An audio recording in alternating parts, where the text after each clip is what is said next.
Good morning. This is the recommending committee for May 13th, 2004. I believe we are in compliance with the open meeting law. You are. It went out. The screen went out? I have to vote here. I could just do aye, right? Okay, yeah. Okay. As we work through our technical issues, we will continue to move forward. Item number 3 is public comment. Comment during this portion of the agenda must be limited to matters on the agenda for action. If you wish to be heard, come forward and give your name for the record. The amount of discussion as well as the amount of time any single speaker is allowed may be limited. Is there anybody here that would like to speak in our public comment portion of the agenda? Okay. We haven't heard, if you're here for a specific ordinance, you can also speak on the ordinance, or you can speak in public comment. So I'll give you that option. If you do want to come up forward for the public comment portion of the agenda, we're going to set the time limit to 2 minutes. So if that's the case, come on forward, or you can wait till the item is heard. It's up to you. But we're only going to hear from you once. Thank you so much. And if you can line up, that way we can be expeditious in our time today. Come on forward. The light's on. It's all yours.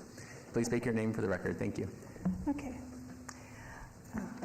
Members of the committee, my name is Linda Stout, and I am a Las Vegas resident, retired teacher, and volunteer with the Sierra Club, living in Ward 6. I'm here to share a personal story and express my support for the proposed ordinance, Bill number 2024-11, to prohibit the outdoor release of helium-filled balloons. On issues concerning our environment, young people can and do make a difference. I was inspired to learn about the Desert Balloon Project, founded by Christian Daniels, an Arborview High School senior who lives in my community. Since 2020, his project has helped raise awareness on the issue by removing more than 4,000 balloons from our parks and public lands, a commendable accomplishment.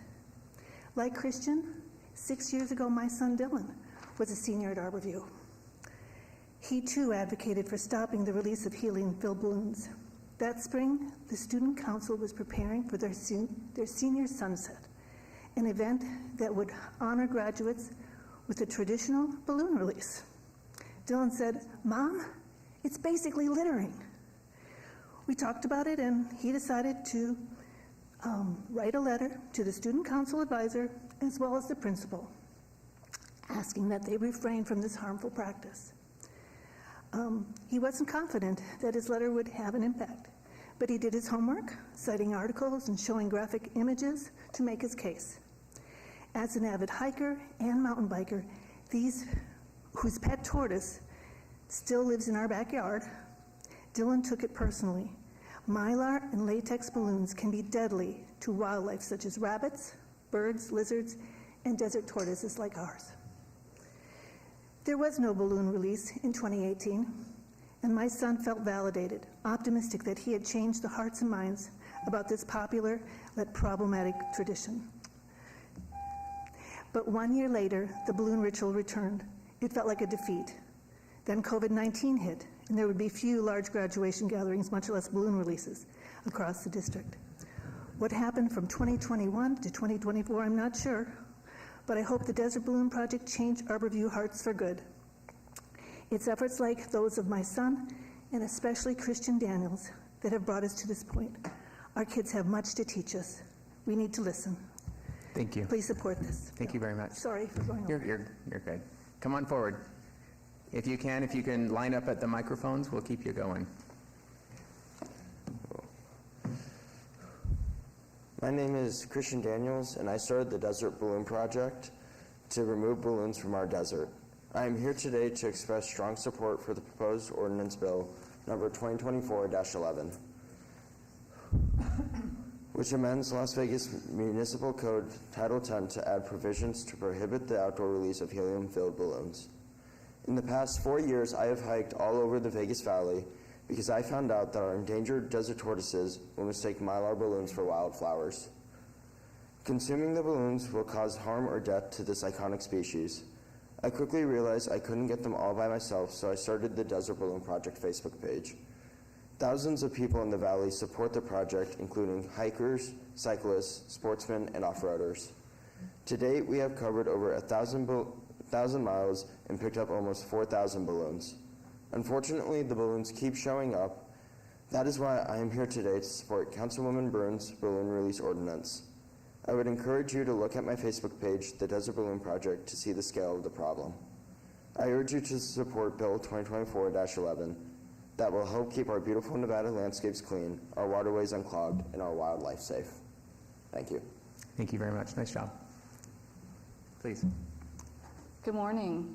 My name is Tracy Puckett, a resident of Las Vegas living in Ward 2 and the co-chair of Sierra Club's legislative and political committees. On behalf of the club, the world's largest environmental volunteer organization, and our thousands of members and supporters statewide, I am speaking in support of Bill number 2024-11, restricting the release of helium-filled balloons. The Sierra Club exists to practice and promote the responsible use of the Earth's ecosystems and resources, and as a result, we do not support the unchecked release of helium-filled balloons.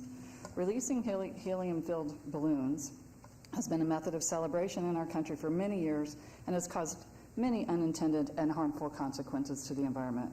We are now aware of these consequences and need to stop our behavior.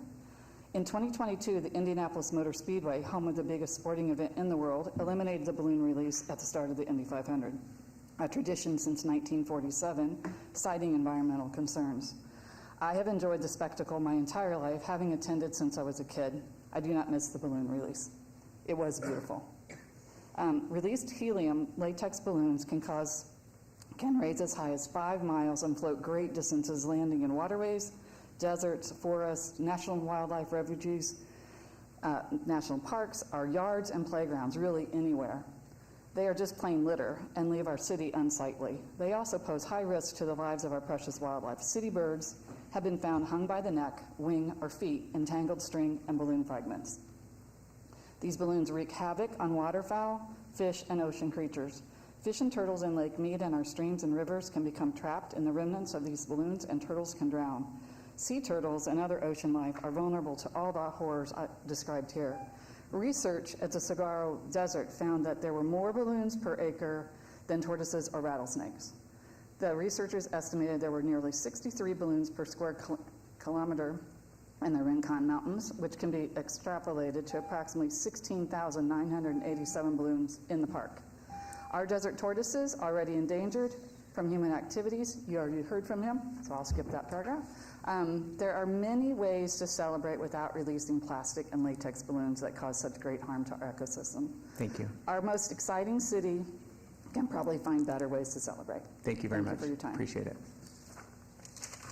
Hi, my name is Teresa Bell, and I'm also a member of the Sierra Club, one of 22,000 in the state of Nevada, and I'm speaking in support of Bill 2024-11 also. The litter and danger to wildlife are more than enough reason to eliminate helium balloons, but one other important fact needs to be considered. There's a finite amount of helium on Earth. The largest reserves are in underground pockets in parts of Algeria, Qatar, Russia, and the US. The Earth is running out of helium. In fact, helium is the only element on the periodic table that is considered a non-renewable source on Earth. Liquid helium is unique among all elements in that it can reach ultra-cold temperatures, which research has led to discoveries in superconductivity. That has led to many applications, including the clean energy maglev high-speed train and many other scientific and medical uses. Helium's cooling properties are indispensable in medical diagnostic equipment, including MRI machines. American patients undergo an estimated 40 million MRI scans each year to help diagnose cancer, brain and spinal cord injuries, strokes, and heart conditions. The superconductive magnet-powered imaging machines give doctors clear, high-resolution images they can't see on X-rays and CT scans. But without liquid helium, the Earth's coldest element, MRI machines can't keep their magnets cool enough to generate these images. Our hope is that healthcare and the environment will be prioritized. Helium consumers must be judicious.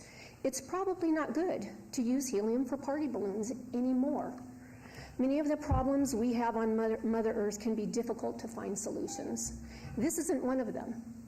There are so many substitutes: bubbles, bubble machines, kites, flowers, etc.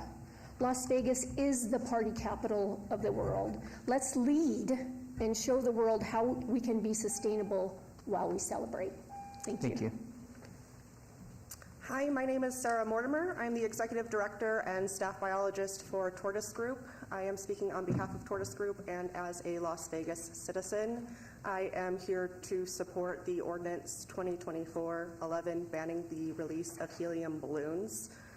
It is recognized as harm to desert tortoises. We know that desert tortoises can see color and are attracted to colors like pinks, yellows, reds. We see this happening with pet desert tortoises in backyards, and we know that this happens in the wild as well and affects other wildlife. So we hope that you will take that into consideration when making your decision today and protecting wildlife and our beautiful desert landscapes. Thank you. Thank you. And this is a public comment. Is there anybody else that would like to speak on this portion of the agenda? Please.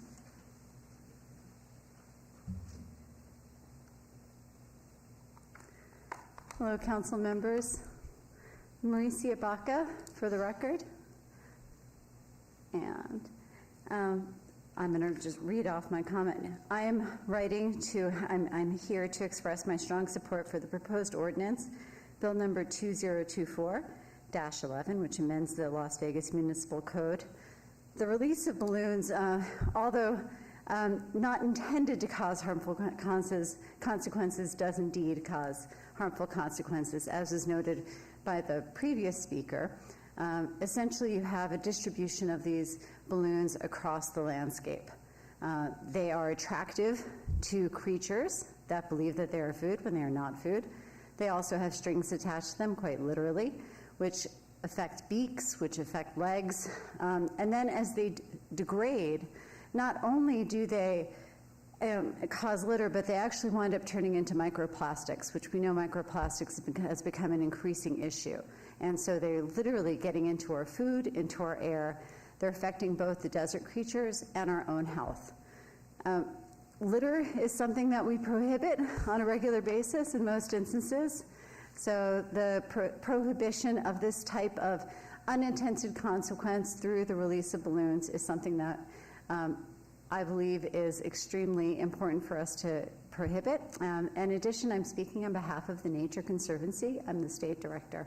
My apologies, I literally walked in just as you were closing this topic, but I'm glad that I was here to be able to provide the testimony. Thank you, Ms. Baca. Thank you. Anybody else for public comment? Hearing and seeing none, we'll close public comment. Our next item is item number 4 for possible action to approve the final minutes by reference of the April 29th, 2024 recommending committee meeting. Entertain a motion. Move to approve the final minutes. Please vote and post. And that item passes.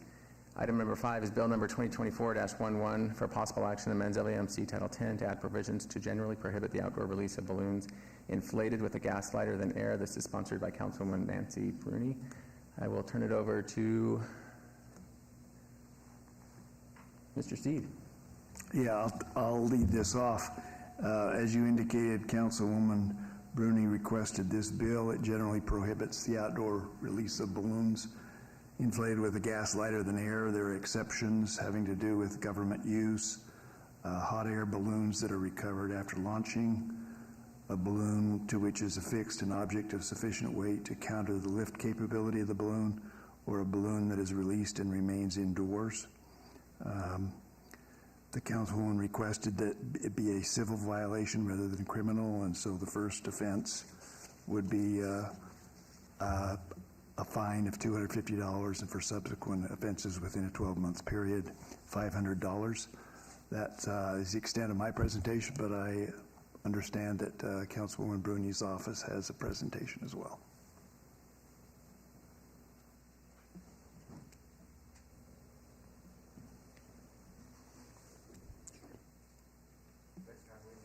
Oh, you'll have to hit the button again. There you go. And please state your name for the record. Kevin Herzik with Councilwoman Bruni's office. So Mayor Pro Tem Knudsen, Councilwoman Seaman, Councilwoman Alan Polinsky, I want to thank you for giving me the opportunity to speak on behalf of Bill number 2024-11 to generally prohibit the outdoor release of balloons inflated with a gas lighter than air, as sponsored by Councilwoman Bruni. I speak to you today after Councilwoman Bruni heard from her constituents, environmental groups, and industry on the harmful effects caused by the releasing of balloons, which is detrimental to our wildlife, our sacred public lands, and the reliability of our power sources and its impact on public safety. Simply put, what may seem like a relatively minor issue has real-world impacts on your constituents and needs to be addressed. I would like to go into each of the issues before you today. First is on wildlife, in our desert tortoises and the desert bighorn sheep, which are symbols of Nevada. As has been previously discussed, they look at balloons as a wildflower, and they eat them, and that would then cause them to die as a result. So also, there's an issue with power lines, and just this past weekend, 12,000 residents in the valley were affected by a release of a balloon, which caused the impacts. So we need to look at the real-world implications that such an ordinance has, and we hope that you will consider such an ordinance. Also, I'd like to address any questions you guys may have, and I'm happy to be at your service. Thank you. Thank you, Mr. Herzog. Mr. Floyd, representing Community Development, do you have any comments from your side? The only comment we would have is that, as Mr. Steed recommended or discussed, this would become a civil infraction that would be enforced by code enforcement. And just for a reminder for the council sitting here today, code enforcement, we have a number of priorities, and those priorities kind of fall into a pyramid form, with the health and safety, public safety issues being at the top, and we enforce those as a priority first, and others, more nuisance type of categories, kind of falling down the scale on that pyramid. We're also generally complaint-based. Given the way that this bill is written, I would imagine a lot of these would come in through complaints, and we would address those as those complaints came in and based on current staffing and current priorities. Thank you, Mr. Floyd. And this is a public hearing. For those of you who haven't spoken, this would be your time to speak on bill number 2024-12. Welcome you to the podium. We'll set a 2-minute time limit. And then I'll open it up for any questions or comments by my colleagues up here. We have some subject matter expertise in the audience, so we may have some questions. You just turned it off. There you go. Please state your name for the record. Thank you. Good morning. My name is Sherry Grothier. I am here both as a resident, and I work in the city of Las Vegas, and also as the current president of Protectors of Tule Springs. Our organization, that is 300 members strong, supports both the National Park Service and state parks in preserving, protecting, and educating the public about the Tule Springs Fossil Beds area, which is both a 23,000-acre national monument and a 300-acre brand-new state park. I'm here to tell you that we are literally the boots on the ground. Our mission requires us to protect and preserve the land, but it also requires us to educate kids. Our goal is to provide a clean, green, and safe environment for Valley residents to recreate, and to give our kids first-class educational opportunities in the field. To that end, I can tell you that our members spend an inordinate amount of hours cleaning up the desert landscape for those who like to recreate and to provide that clean, green, and safe environment. I know this city has spent a lot of time in the last years focusing on how to make Las Vegas clean, green, and safe. Passing this ordinance through for consideration by the entire council today will simply allow the entire council an opportunity to continue to advance that mission. We want to go back to making our focus providing kids opportunity. I'd also very briefly like to say that this bill has the ability to positively impact our local economy. You heard someone earlier talk about the lack of helium in the marketplace, but what that has done is driven up costs for helium for those critical medical industries and biotech, science, our construction industry. Think about how much construction is going on that requires welding. Helium is an essential element to that welding process. Thank you. So by using helium for non-essential needs, you're driving up the cost of construction, medical care, scientific research. Thank you very much. We appreciate I'm it. asking for your vote to pass this out for consideration. Thank you. Very much. Is there anybody else for public comment? Good morning, council members. My name is Jeff Vita. I live in Ward 6. I'm also a member of the Protectors of Tule Springs. I'm actually on the on-site patrol, so I'm here today in support of 2024-11. As Ms. Grothier had discussed, I am one of those boots on the ground and spend many hours every week picking up trash, much of it which is Mylar balloons or other various helium balloons. I'm also a 30-year military aviator, been flying for almost 30 years, retired now. And I will tell you that we just heard a comment about public safety.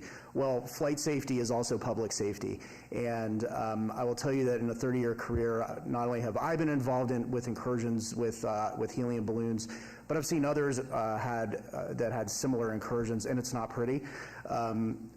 Could it feasibly take down an aircraft?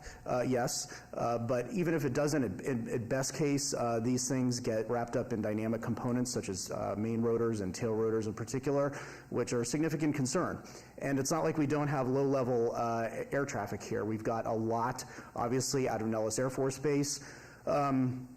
Red flag exercises in particular, where we've got aircraft and planes from all over the world that are hosted here in our backyard that we need to think about, many of which operating at very low level. Also, you can't help but to notice the helicopter tourism traffic over the city and around the city all day and into the evening. Again, this is also a significant consideration for them as well. Again, this is a public safety issue, it's a flight safety issue, and it's something that we'll need to consider as we look at this bill. Lastly, as a limited resource, as Ms. Grothier just discussed, we are an international city. People want to come here. People are looking at us. We are under a microscope all the time. If we fail to address this as a limited resource, then we appear that we don't care or we're tone deaf, and we're better than that. Our city is an international city. We're a concerned local community, and we're better than that. We need to show people that. Thank you. Thank you, sir. Do you mind staying there for 1 second? We have a question up here for you. Yes, ma'am. Do you know how many planes balloons have taken down? I actually tried to look that up before I came here, and there isn't a lot of data on that readily available. But don't you think there would be? Yes, there is. I was not able to find that yet, but it is out there. So yes. Thank you. Yes, thank you. If there's anybody else here for public comment, please come on down to the microphone. Good morning, members of the recommending committee. For the record, my name is Anthony Ruiz, and I serve as the Government Relations Manager for MB Energy, here to speak in support of this proposed ordinance and highlighting certain parts for here for you this morning. So during the 2023 legislative session, MB Energy collaborated with various stakeholders to phase out electrically conductive balloons in the state. Additionally, the legislation now requires a weight to be attached to these kinds of balloons when sold. Assembly Bill 321 received broad support during the 2023 legislative session, and we are currently working on its implementation. So our focus was on foil or, as was mentioned, Mylar balloons, which have been a significant cause of outages for MB Energy and utilities nationwide. Mylar balloons are electrically conductive, leading to fire, and can spark when they come into contact with power lines. This poses a risk to equipment and endangers the safety of our customers and utility workers. So over a 4-year period, from 2018 to 2022, over 400 outages were caused by Mylar balloons making contact with our power lines, and that impacted 600,000 customers. These combined instances created nearly 190,000 outage hours for customers in Nevada, and as was mentioned just last Thursday, over 12,000 of our customers in North Las Vegas lost power due to Mylar balloons interacting with our power lines after being released into the air. So we are focused on the safety provisions of this ordinance and specifically as it relates to Mylar balloons. Thank you. Thank you, Mr. Ruiz. And I have a question here. Yeah, thank you, Mr. Ruiz, for joining us today. Because of what took place, was it last legislative session? Correct. Mylar balloons are outlawed here in Nevada, correct? Good morning, Councilwoman. Anthony Ruiz with MV Energy. So Assembly Bill 321 phased out Mylar balloons. They should be fully phased out by 2027. So they are in the process of being phased out. Do you have the same opinion of latex balloons? Good morning. So we don't have specific data on non-electrically conductive balloons. Our legislation focused specifically on Mylar balloons, as we saw was our greatest risk. I suppose it is possible for certain balloons to be tangled in power lines that are non-Mylar, but our concern and our main focus has been on foil balloons as they can spark, and even the strings, that if they're electrically conductive as well, can. So that was our focus on that legislation. Okay, my thought was because it passed last session and then an incident recently happened. So it's because of the phasing effect, doesn't take full effect until 27? That's correct, yeah. So you are specifically talking about Mylar balloons. You have no data on latex balloons at all? Good morning, Councilwoman. We don't have any data on latex balloons. Again, our focus was on what I would say is our greatest need, and that was phasing out of these foil balloons because the metals in them can create sparking and damage our power equipment. So we don't have any data on latex balloons. Thank you very much. Appreciate it. Is there anybody else here that would like to speak? Hearing and seeing none, I'll close public comment. I'm going to start off with just a few comments, and then I'll turn it over to my colleagues if they have any. First of all, for the boots on the ground, and I realize all of you are boots on the ground, I sincerely appreciate everything you're doing to protect the community, the environment. I want to put on the record, I would be willing to go further with the state legislature related to balloons. I personally have an 8-year-old and a 6-year-old. I'm not a big fan of balloons because the kids like to chew on them. Water balloons would be equally as dangerous if you haven't gone after water balloons, because the turtles love the water balloons, and we got our own desert tortoise. Thank you to Sarah back there. We have a desert tortoise in our backyard, so they're equally as dangerous. I think that there's a lot of opportunity with regards to communication and a communication strategy, and I would be willing to work on behalf of the City of Las Vegas with any conservation groups around making sure children are educated about the impacts of balloons. More importantly, making sure parents are educated about the importance of balloons to their environment. I think that there's a whole bunch of communication around there, because as a parent who goes in frequently and gets bombarded with requests for balloons, it's helpful to know what the impacts of those balloons are on the community. So I would be willing to step forward and say we can do more as a city, we can do more in making sure people are aware of that. To Mr. Ruiz's point, working at the legislature, I think if you want to go further with the state, I'm more than happy to jump forward and say, yes, I think we could definitely curb the amount of balloons within our community, and I think that would be better for us all as far as leading the way. Here are the concerns that I have with the city's ordinance. One is the practical application, and I'm going to set you up for disappointment, so I apologize for that. This is just my opinion. The practical application is that we don't have a lot of resources to go after people who are releasing balloons. I started, with support from the city, I started an application for a grant to the National League of Cities 3 years ago.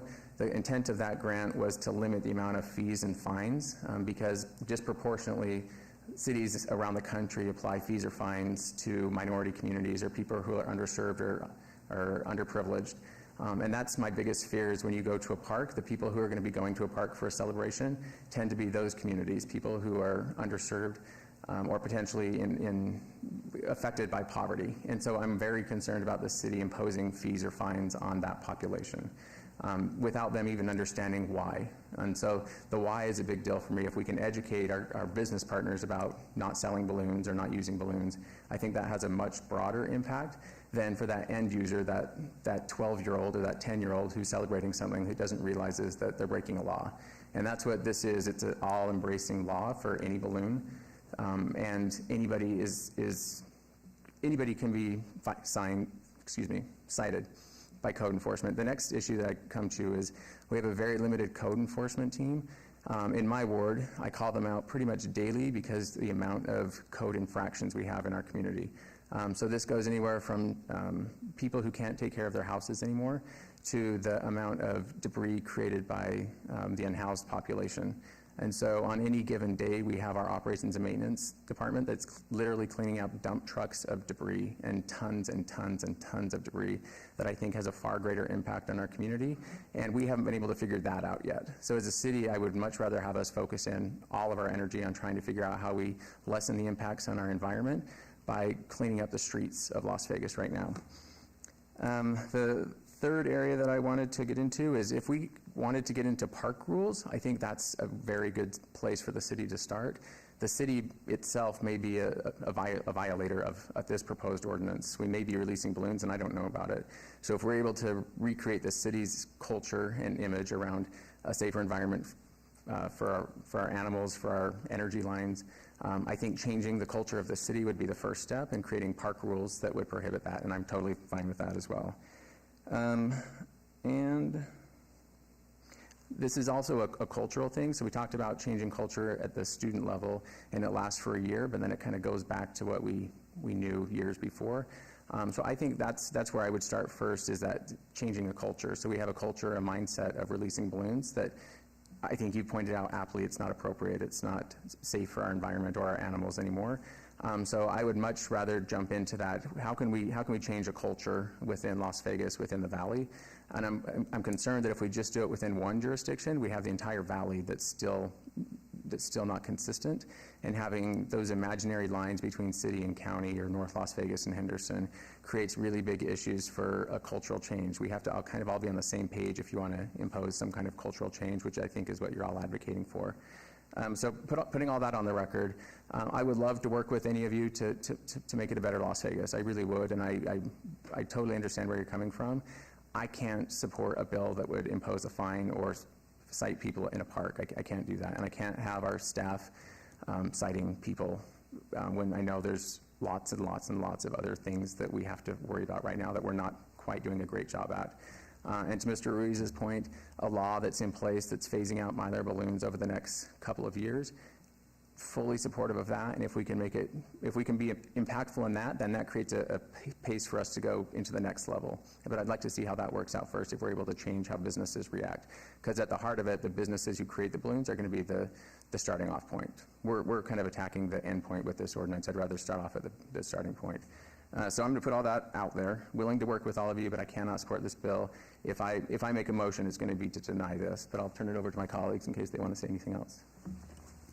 I just want to agree with Mayor Pro Tem. I think it's really about education, and we need, and I too will help with education about balloons. And we're, as Mayor Pro Tem said, we are working on the Mylar balloons, which I totally agree with, in the state legislature. But to have our code enforcement try to figure out who let go of the balloon, and it may be a kid, I mean, I just can't support it at this time. But again, I'm willing to work with you on education to the community. So thank you.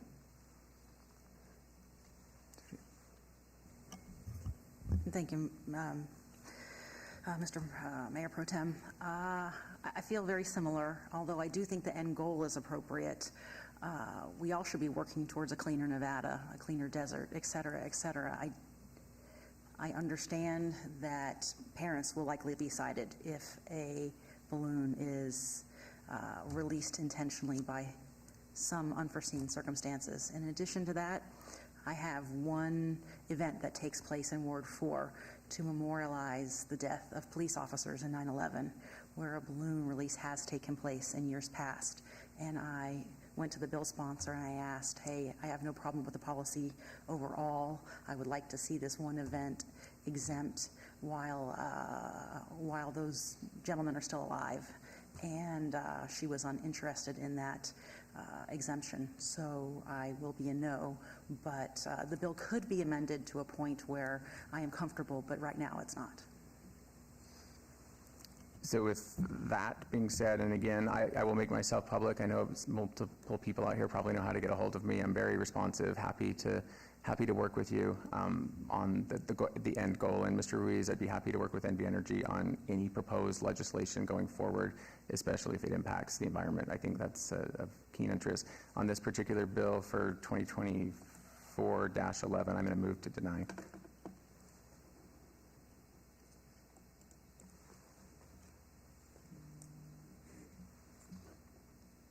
And that bill, right now, the denial has passed. It'll be at the June 5th, 2024 City Council meeting again. And I appreciate everyone's interest and energy and time coming down here. I apologize to disappoint you. We are going to move on to bill number 2024-12 for possible action adopts a certain document entitled First Amended and Restated Development Agreement for Vegas Rising regarding property generally located at the southeast corner of Richfield Boulevard and Wilmington Way. This is sponsored by Councilwoman Olivia Diaz.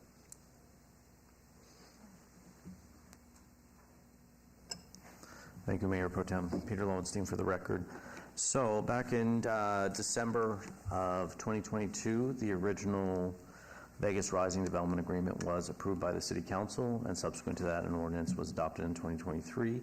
During that time, there was one parcel that was not part of the overall project. This First Amendment incorporates that parcel into the overall development, and nothing else has really changed on it. So with that, we recommend approval for it, and hope for your approval as well. Thank you. Are there any questions up here? Okay, I will entertain a motion. Move to approve. There's a motion. Please vote.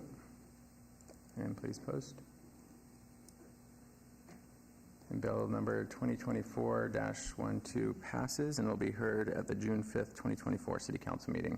Item number 7, bill number 2024-13 for possible action authorizes the issuance by the City of Las Vegas of its general obligation limited tax medium-term transportation bonds series 2024A in the maximum aggregate principal amount of $30 million for the purpose of acquiring, constructing, and improving and equipping street projects.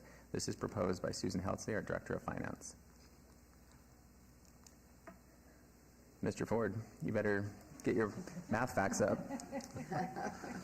So this, Steve Ford, Deputy City Manager, so this bill for the bond renewal is in order. It's passed all of the requisites for our internal finance and recommend approval. Ms. Heltzley, I believe, is on the City Council agenda coming up, right? Her ratification. That would be correct. Yeah, yes, sir. You should let her know that she wasn't here today. I will let her know she was not here today. Someone else. Somebody for finance. I'm going to move to approve item number 7, which is bill number 2024-13. Please vote. And post. That item passes and will be heard at the May 15th, 2024 City Council meeting. And item number 8, bill number 2024-14 for possible action authorizes the issuance of City of Las Vegas of its general obligation limited tax sewer refunding bonds, additionally secured by pledged revenues, Series 2024B, but for purpose of refinancing certain outstanding sewer bonds, Series 2014A, in order to achieve interest savings, proposed by Susan Heltzley, the Director of Finance. Again, Steve Ford, Deputy City Manager. Likewise, this has been reviewed by our finance department, and it's actually a savings to the city by refinancing the earlier bonds. So I recommend approval. Thank you, Mr. Ford. I'll move to approve 2024-14. Please vote and post. That item passes and will be heard at the May 15th, 2024 City Council meeting. And item number 9 is citizen participation. Public comment during this portion of the agenda must be limited to matters within the jurisdiction of the recommending committee. Anybody here for a public comment, please step forward. And hearing and seeing none, we can adjourn our meeting today. Thank you all.